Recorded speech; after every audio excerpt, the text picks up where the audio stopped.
আসিফের চোখের কোণে জল। সে ছোট্ট মসজিদের পাশে বসে হাত তুলে আল্লাহর কাছে মিনতি করছে, হে আল্লাহ, আমার প্রিয়জনদের জন্য দোয়া করুন, তাদের মনে শান্তি এনে দিন। তার দোয়ায় যেন সবকিছু স্থির হয়ে গিয়েছিল।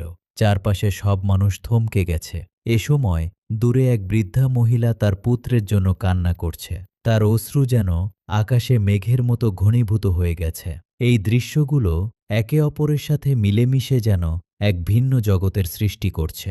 আসিফ ছিল এক ক্ষণস্থায়ী সম্পদশালী মানুষ। তার হাতে টাকা ছিল, কিন্তু তার মনে শান্তি ছিল না। সে সবসময় মদ এবং কামনা বাসনার পিছনে ছুটত।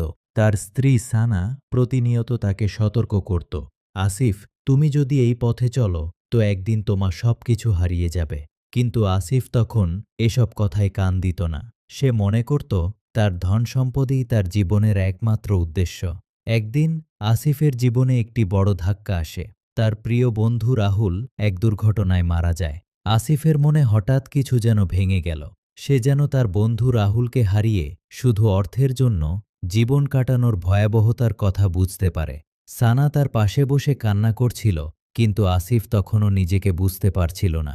মৃত্যুর খবর শুনে আসিফের মন দোল খেতে থাকে। তার মনে হয়, আমি কি সত্যি এই জীবনকে সঠিকভাবে যাপন করছি? রাহুলের মা তখন প্রার্থনা করছিল, হে আল্লাহ, আমার সন্তানকে জান্নাতের সর্বোচ্চ স্থানে স্থান দিন। আসিফের চোখের জল পড়তে থাকে। কিছুদিন পরে আসিফ তার জীবনের ভুলগুলো নিয়ে ভাবতে শুরু করে। সে সিদ্ধান্ত নেয় সে সব ভুলের জন্য আল্লাহর কাছে মাফ চাইবে। সে একদিন মসজিদে গিয়ে দোয়া করতে থাকে। সে নিজের হৃদয়কে খুলে ফেলে, আশা ও অনুতাপে ভরে যায়। হে আল্লাহ, আমি এতদিন ভুল পথে চলেছি, আমাকে ক্ষমা করুন। এটা ছিল আসিফের জীবনের বড় পরিবর্তনের মুহূর্ত।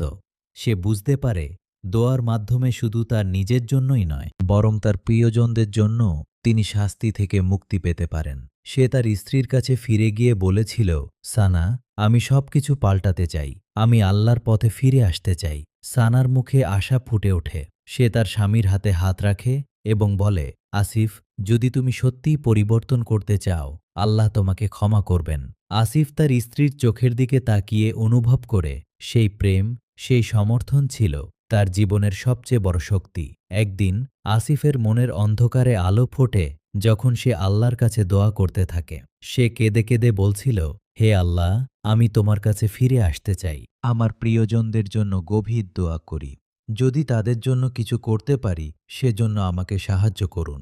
সে হৃদয়ের গভীরে অনুভব করে আল্লাহ তার দোয়া শুনছেন। আসিফ তখন সমাজের মানুষের পাশে দাঁড়ানোর সিদ্ধান্ত নেয়। সে দরিদ্রদের সাহায্য করতে শুরু করে, তাদের জন্য খাবার এবং কাপড় বিতরণ করে।